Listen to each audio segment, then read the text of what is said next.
G'day, and welcome to the Inforunners, joined today by someone who's lost. Space Tomato, there he is. I was wondering what you were doing. We're here. Found you.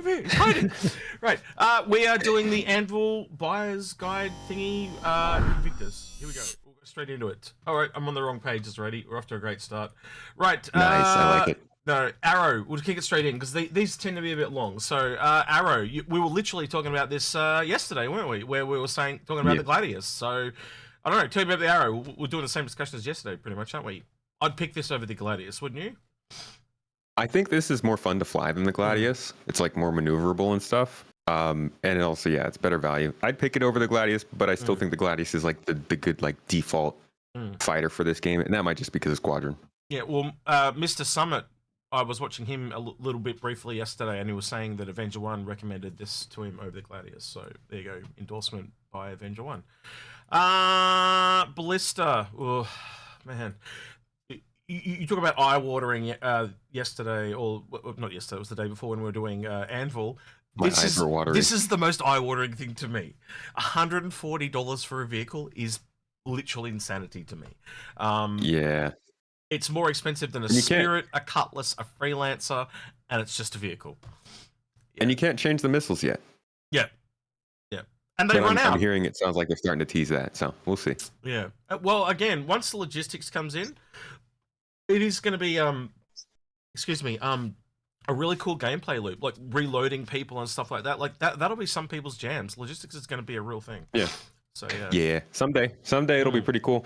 Buy it in game though. It's a ground vehicle. 100%. And it's the same thing for all fighters, I would say. Anything under our rough price range is usually around the $250 mark, but then you have outliers like, say, the Ares and the MSR. You know, the MSR is worth $260, but at $250 the Ares is not, because it's a combat vehicle. So a bit of common sense, but we try to simplify things as much as we can. So try to avoid most ships under $250. Right, C8R Pisces. Wow, what a renaissance this thing is going to have. For the game right now, this thing is probably way up there in fun for bunkers. You'd have to kind of agree on that one, especially with the changes to the medical beds in the last couple of years.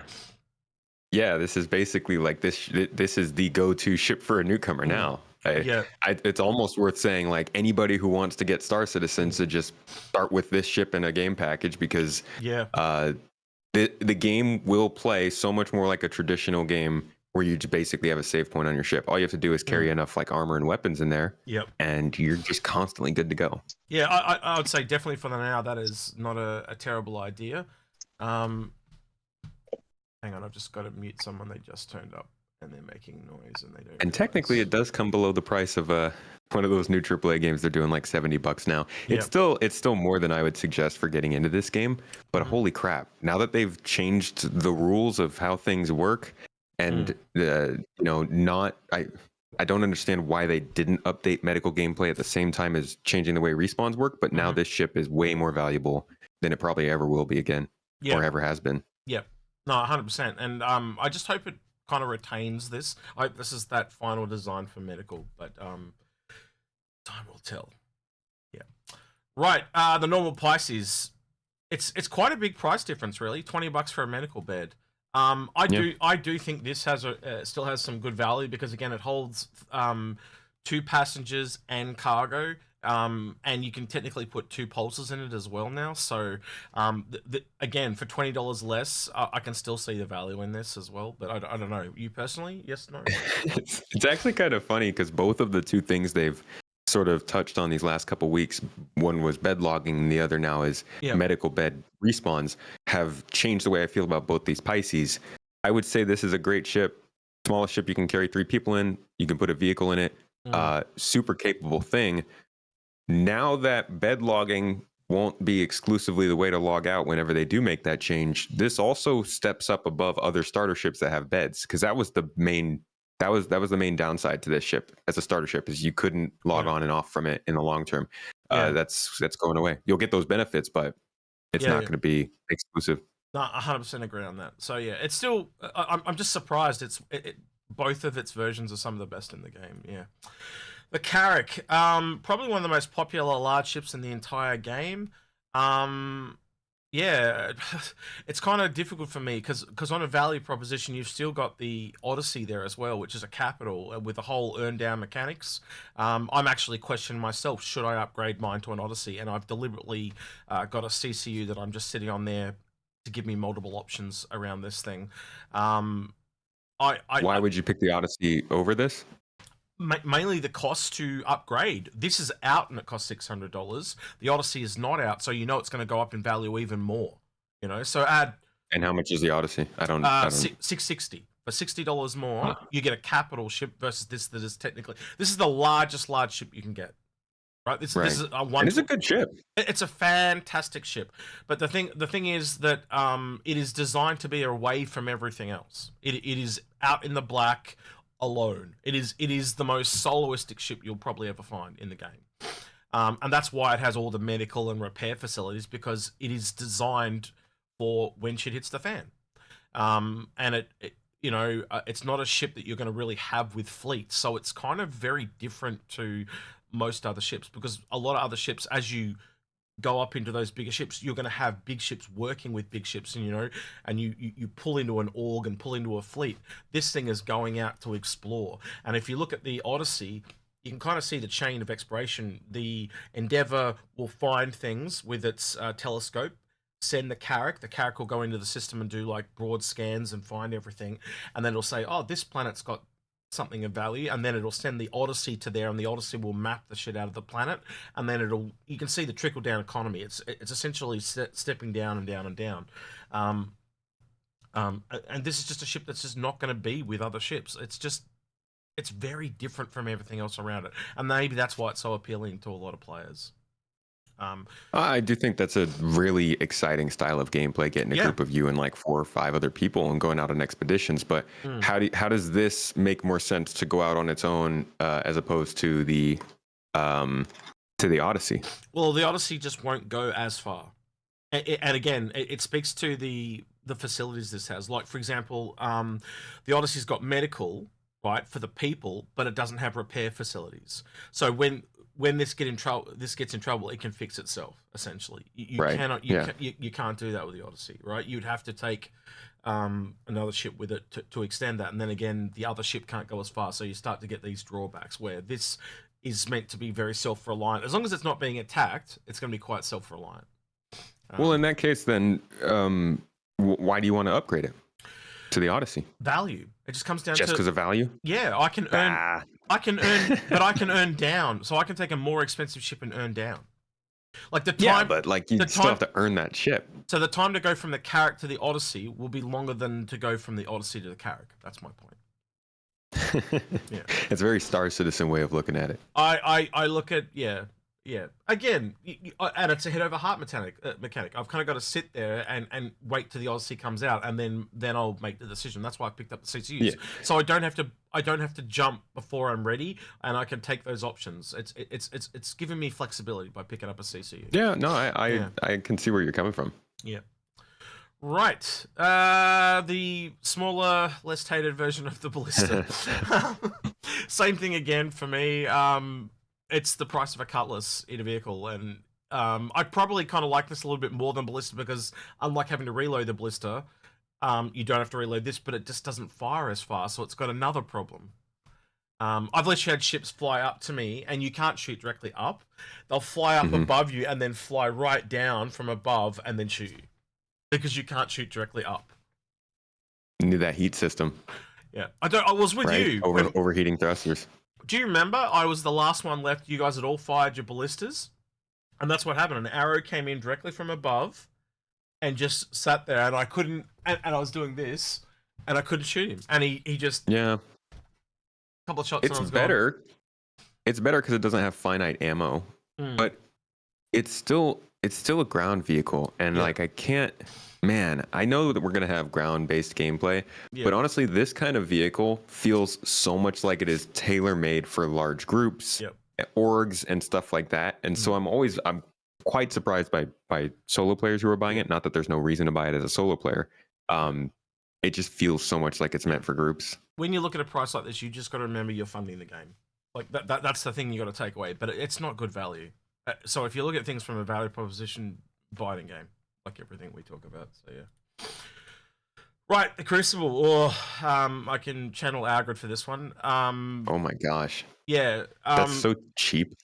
It is. I hate to say that. But... Yeah, there's only 2 ships left to the old metrics, the Endeavour and the Crucible. The Endeavour is the better of the two from a value proposition. This one is a very close second. And one of the things that I can hear Agrid talking about is there's just not a lot of people that buy a Crucible. We've been one of the big champions, I guess you could say, of this ship. And yeah, you know, I went out and brought one as soon as it was explained. We had 600 people in our org, and we had 2 Crucibles. And so it was the very next ship I purchased after that. And it's going to combine a lot of things like from the SRV and the Vulcan. So it's got drones. It can repair every ship of every single size. And it's just very different from any other Anvil ship. It's almost got that rotisserie restaurant thing on top. Yeah, I don't know. I really like it. And again, as you said, for $350, it's one of the better value ships. So yeah. Anything you want to add to that? It's an interesting one. I mean, it's just one of the lesser known ships, probably. Yep. And I imagine it doesn't sell well because repair is a hard gameplay to sell. I think it's hard to say, hey, we're going to have ship repair in this game and it's going to be fun because there's so many different levels of what that could be. And it could be really, really basic, like kind of what we have right now, where you just point a shape at a shape and press a button and it's better. Yep. Or it could also be like, oh, you have to craft the materials and then apply them in layers and wait this time and do all this stuff. Putting that much money down on a mechanic that could go either way like that is a lot. So I could see it being hard to sell. I think we'll see this after base building comes in. And the reason for that is I think it's a mid-ground between the tech. I'm talking about here is the tech is halfway between base building and salvage.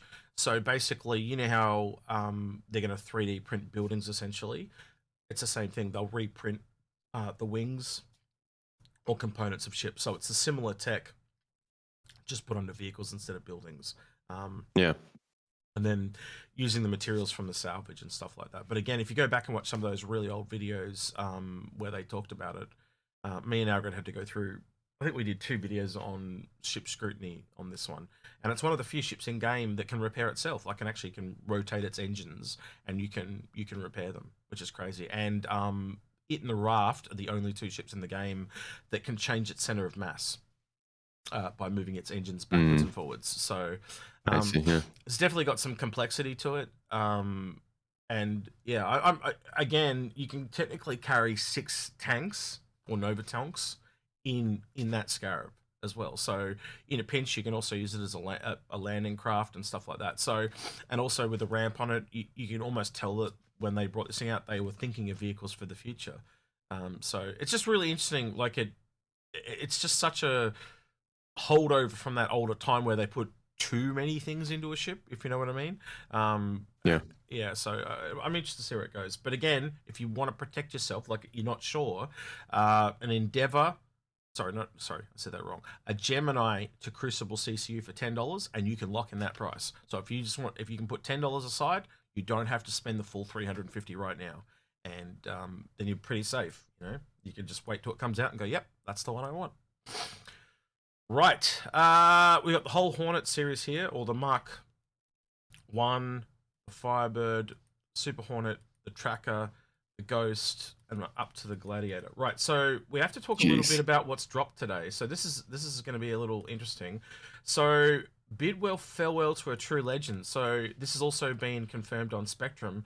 They are essentially retiring the Mark 1 from service. And your initial reaction to that was like, I'll let you speak for yourself, but yeah. Well, I just thought I feel like it comes off a little bit embarrassing that they're retiring a ship before the game comes out. But it also, and really it's going to come down to, like you said before we started talking about this, it's less ships to support and keep up to the standards and all that stuff. I agree there. But if they do keep it up to standard, right? Get this to gold standard when the game launches. Make sure it keeps balanced. This could be such a cool thing to have a ship that was here for a certain amount of time, was retired, players have it, and can keep it. The only bummer about that is like, that's only if you spent real money on it. Yeah. So does that mean forever the only people who will have this ship will be people who spent cash? I think you'll be able to earn it in game. But my questions come back to things like how much are they going to support the ship now it's legacy, right? Are they going to ever do updates to it? Are they going to take the time to go back and update that ship where only a percentage of the player base is going to have it?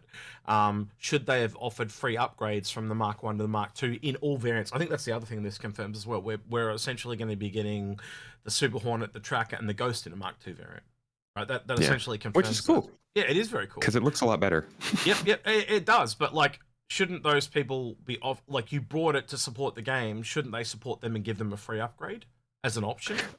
Not just to ban them. Yeah, like the fact that they look. Because the other thing is, just to go from the Mark 1C to the Mark 2 was $50, right? So are you now forcing them to pay an extra $50 to upgrade, or do you just give it to them for free? And I'm quite honestly, they supported the game. You should support them and give them a free upgrade as an option. They can keep the old one if they wish, or you can upgrade for free to the Mark II. That's what I would have done.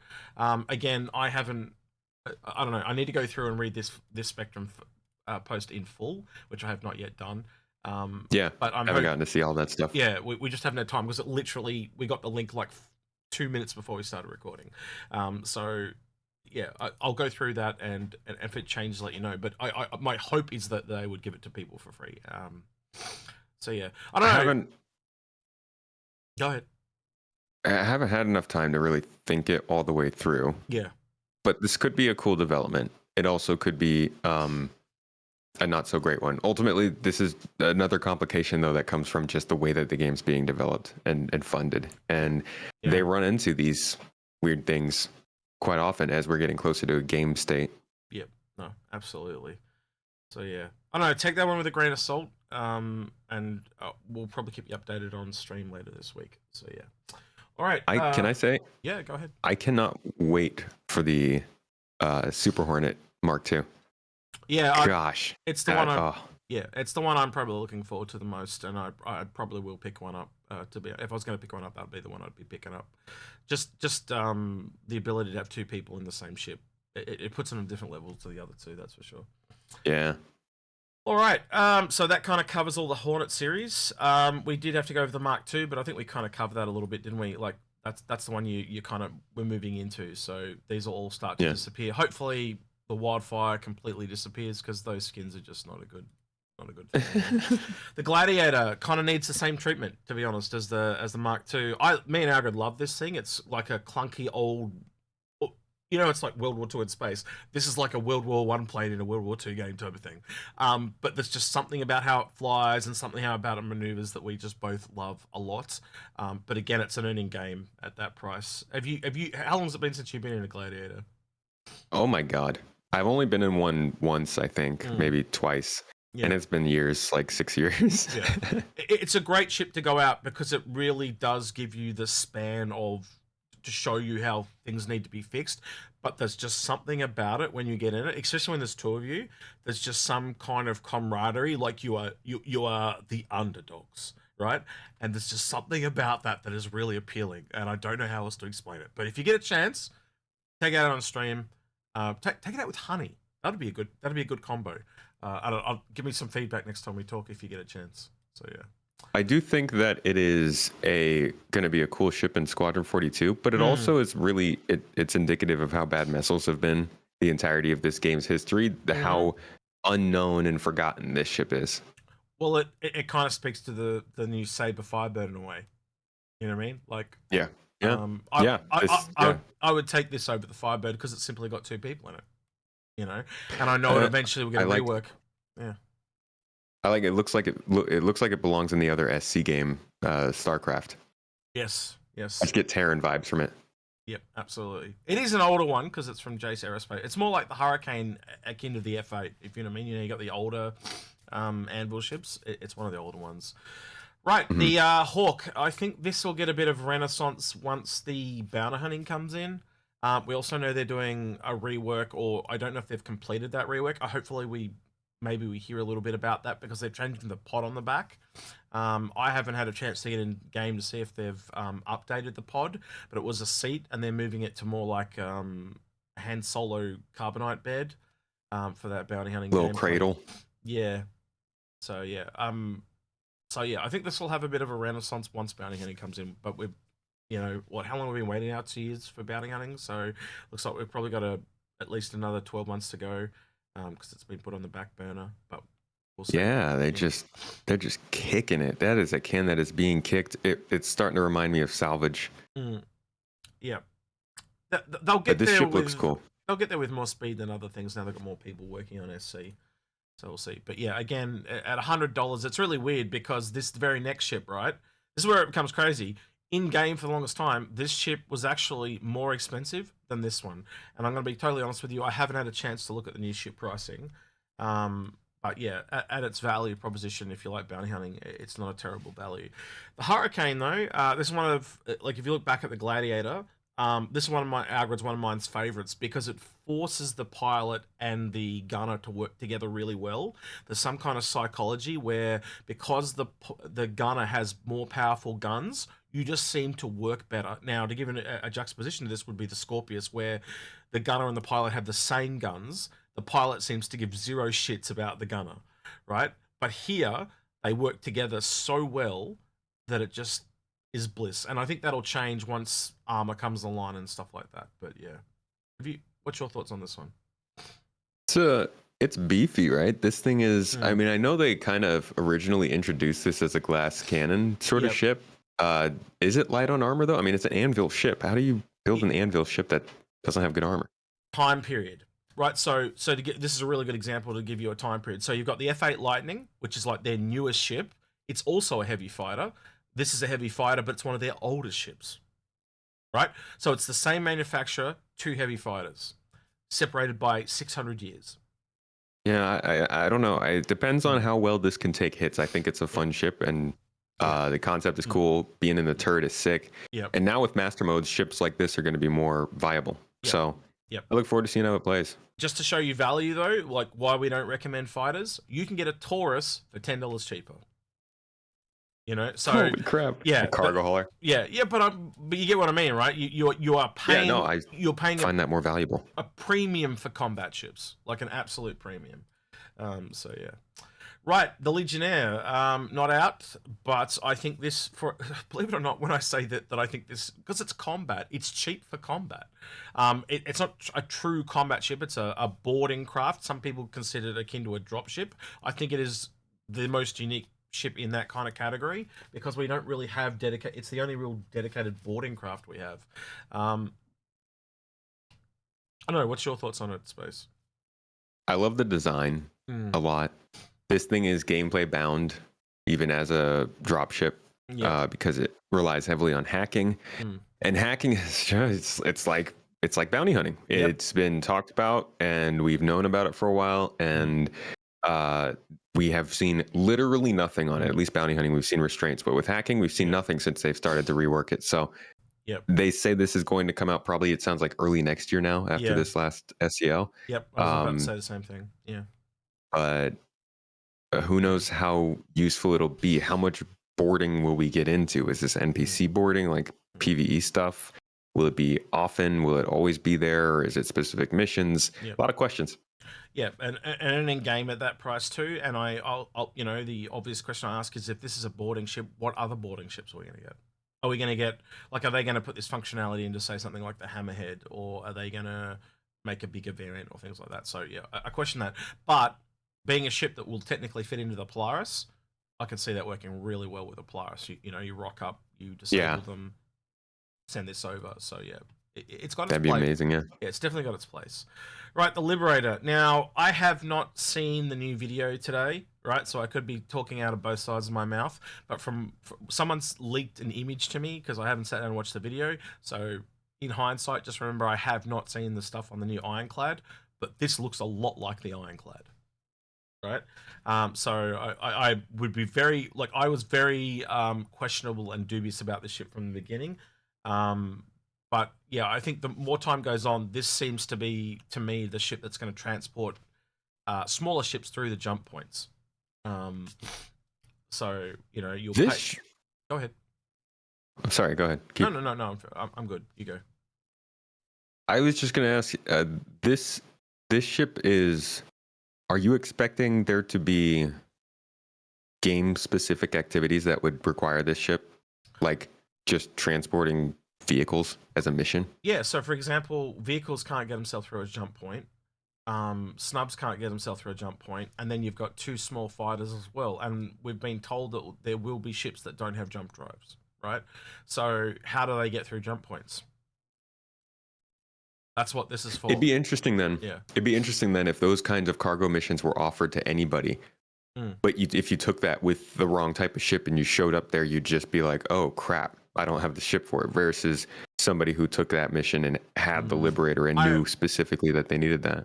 I would be more hopeful it would limit you to the missions you can take, knowing on the ships that you own. Like it might really? or gives you a warning that says you might not be able to do this because you don't have, like, sir, you don't have a ship that would fill this thing. Like your Mobiglass AI would look at your ships and go, you don't have a ship in this area or something like that. Especially for new players, that'll be a nightmare. Well, what new player is taking a mission to transport vehicles, man? Start small, dude. You transport the waste, the human waste. It's good. Because you can buy a Liberator and you can buy a Kraken and go straight in the game. You get my point, right? Well, yeah. I think that honestly is a little bit of balance, yeah? Give somebody that powerful ship if they're going to spend money on it, but they better know how to play it actually in game. We're getting into the point of they will make it, though. They want to make it, and you and I don't get to say anything on it. Feature talk. Yeah. I love feature talk, but this ship is cool, and I think it offers a cool niche in the game. Especially with the increase of the Hercules series, you are getting similar cargo and more vehicle transportation. So if the vehicle transportation of the Hercules is your jam, this is the other ship in that kind of arena. Yeah. And I like the Star Wars vibe. Didn't they originally, when they revealed this, kind of, I don't know if they hint or directly said that this was the kind of ship they wanted to bring in for a system like Pyro, for like when Pyro was coming in? Or am I confusing this with refueling stuff? You are 100% correct. They said this ship would be required for Pyro. So, again, I think that leads to the jump point. The ability to transport ships through the jump point, but time will tell. People thought it meant it was needed for Pyro because of the distance. I don't think it's got to do with the distance. I think it's got to do with the jump point. But that's just me. We'll see. Well, time will next tell. patch. Yep. Right. The Spartan, the lesser of the Ballista brothers.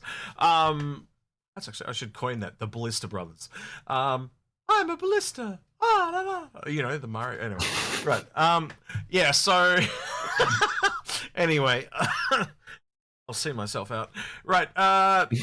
This was, but believe it or not, this was an LTI token at one of the AIEs one year because it's one of the most expensive LTI tokens we've ever had. But yeah, just again, $80 for a vehicle is crazy to me. Like more expensive than Aurora LN. And in what you look at the real world, when is a ship ever more cheaper than a vehicle? Like very rarely in this world. So yeah, this is more expensive than the Arrow.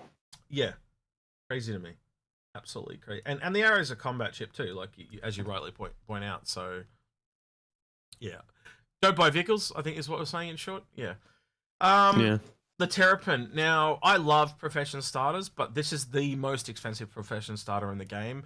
The look of it, the hype over it, being an explorer, it just did not go in its favor, and so the marketing team just went too aggressive on the price.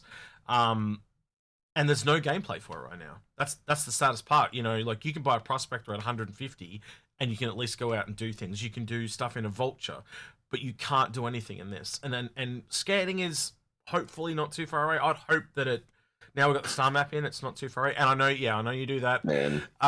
But the scanning is the biggest feature we need in the game right now. It's going to give so much more emergent gameplay than anything else. It's the last thing we need for that core gameplay loop. And then this thing will get its renaissance. So, again, for me, this is like, if you're really into the ship, pick up a CCU and set it. I'd probably get a Prospector or a Vulture and then have a CCU from that to this ready to go, would be my recommendation. I think this is going to really take off once scanning comes in. And looks-wise, it's one of the coolest ships in the game. Your thoughts? The Turtle. I think they're going to have to redesign the interior a little bit. They make way too good use of their ship space nowadays to continue with what they have in this ship, especially when they've got ships like the Drake Cutter, Scout, I think, that's like got just a little scanning station in the corner. This thing doesn't need the whole half the ship to be for scanning. So I think they should do a little bit of a redesign on it. But I also I agree this is an awesome ship. This is like one of the only ships that I was ever taken by the hype and actually bought. It was like back in 2018, maybe that was 2019. And I'm a huge, exploration and data running is where I want to go. So this is right up my alley, but it is, you're right. It's like real world price is ridiculous. I would get this in game. I think the reason why it probably does have such a big scanning station is the fact that it's got 2 scanners. That's really where, like, you're essentially looking at the Carter Scout and you're looking at this, and there's a massive price difference. To the point, this is almost 3 times the price. Not quite, but almost. But like, but this is like the scanning station in here is the same size, if not bigger than, say, the MSR. That's big. It's big, and the fact that you get maybe it works. And you get 2 of them, right? So this is like fully leaning into the scanning. It's not fighting; it's armored. It's got a whole bunch of other little things. But again, that price, $150. Like it's about $70 overpriced in my book. But it's a whole Carter Scout overpriced. Let's just put it that way. Right, the Valkyrie, love it or hate it. This is one of the ships that people are very cut on. Like, a lot of people don't like the way it works, but I know just as many people that love it. I love the size of it, the cockpit design, but the back area, it needs to be kind of closed off. But I think the reason why it's not closed off is that kind of speaks to they want this to be the in-atmosphere type of dropship. And it seems to really be built around 4 cyclones. So it's kind of like dropping off the 20 troops with their cyclones, and they go off and do their thing, and then you pick them back up. And it has clearly been designed for Squadron because they wanted a dropship.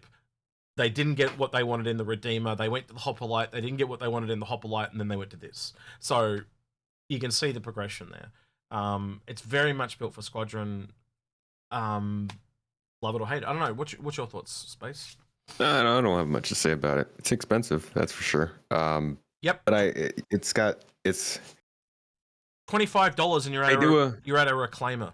So you're not. Jeez. Yeah. Holy crap. Yeah. They do a good job with this one because it looks a lot like the Legionnaire in the sense that they both look like they were inspired by like Halo and the Alien universe, and I think that's a really nice touch that you can see that. I really actually like how all of the Anvil ships, if you go back and look at every single thing that we've looked at today, you'll find that circular motif on top of each of those ships. It's like a really nice way to notify, even on the Crucible, really nice way to know an Anvil ship. I think there's only a few that don't have it. You can actually... So I think that... You can actually look at the little logo down here with the circle and the triangle for Anvil. That is kind of the motif they have. So they have this circle with the point. It's almost a duplication of their logo, and it's on everything. And it just, you're not wrong. It carries through everything. I think this is one of the only ones that doesn't have a circle on top because there's platforms. But and it's so I think the Valkyrie does a good job of fitting that. Looks kind of like the Terrapin too. Just all around it fits in. But the functionality is kind of weird. The ladder is a little annoying because ladders are just annoying in this game. And this is another one that, like, yes, you can do this in sandbox gameplay and your PvP stuff. How do they build missions to help people take advantage of this ship in terms of just the general kind of, maybe not newcomer gameplay, but newish? And again, when they had the Ballista and that come in after that, and things like that, and it also, it is really designed around small vehicle, not medium or largest, because as soon as you put a rover in it, you can't put a second rover or things like that. So it's just in this weird spot. But again, it fits on a medium pad. That's the other thing. Like, you can technically put 2 of these on a Kraken, right? And when you start to visualize it like that, you can see the benefits. Would you call this like a small Liberator? Oh, well, I guess it's in that family. Like I can see where you're going with that thought process. Whether, so it doesn't allow you to do large or medium, but it does allow you to do small. But to me, it makes it a short range dropship. Like, I can see this thing rocking up on a Kraken, and there are 2 of them, and a whole bunch of troops go into it, and then they just like go down to the planet and do their thing, and then come back. And it tells me eventually it might be other ships that this will work with in the future. We don't have an Anvil capital, right? And I'm just, the thing that really interests a lot of people about the Anvil Capital is just how it's going to work with all the other ships. You think of all the utility that and combat these ships that we've gone through today, and you can just see that there's this big ship that they can all go back to, and that's why I think a lot of people are interested in the Anvil Capital, is like how it's all going to be interconnected. So yeah, be the Carrick beater. Yeah, I think we are done there. We're back to the arrow. What else do we have to? We went through this. Paints. There is a couple. There's no new paints, but just obviously all the new Anvil ones are together. Very quickly, something I didn't do because I was busy looking at the stuff. The new Warbond CCU. Let's go through here real quickly. There'll be one here somewhere. It'll jump out at me any second now. Oh, there we go. It is the... No, it's yesterday's Retaliator. Apparently there is none. That can't be true. There's no Warbond CCU. Are you serious? Oh wait, there it is. No, Retaliator, and I went past it. The Sabre Firebird is still there. Okay, there doesn't seem to be any. That's really strange. Okay, well, if I missed it, I missed it, and I'm sure someone will correct me in the comments. All right. Other than that, is there anything you want to add about Anvil specifically, or anything you would like to hear in the comments from people? Space. Well, what ship are they most excited for? I guess. Yeah.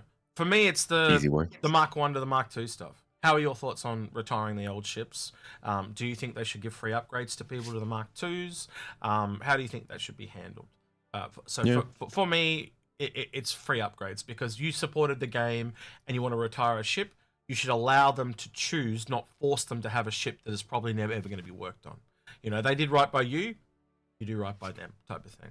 And they don't have to apply that upgrade. They can choose to keep the old one. So it's like a free $0 CCU upgrade to if they have a Ghost Mark 1, they get a Ghost Mark 2 upgrade.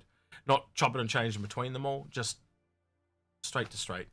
But that's how I would handle that. Yep. Should they keep selling them in game and supporting ships that they've discontinued, or should they just save the resources and keep them going to other stuff? Yeah. Well, again, if you're giving a free upgrade, I can see them cutting it off and not working on it. That makes a lot of sense. But also means over time that ship is just going to it'll eventually become broken, and they will have to work on it because it just won't work anymore. You know, so yeah, I don't know. And that's a slippery slope. Well, what other ships is it going to happen to? Like we talked about the Gladiator today. Is it going to happen to the Gladiator? Is it going to? Well, you start to look back at, like, we've had 10 years of development plus. Yeah. What other ships are going to 300 series, Aurora series, Freelancer series, are those safe? Well, yeah, Freelancer and Connie are two of the original Kickstarter ships, and they need the same treatment, you know? So, Freelancer probably, both of them do, let's be honest. So, yeah. All right, then, where can people find you on the interweb space? Oh, boy. Here, every once in a while. But also on Space Tomato, really searching on YouTube and Twitch. Easiest way to find us. We're on Discord, too. Bunch of different stuff. You'll see us. We'll pop up. We'll be there. Cool.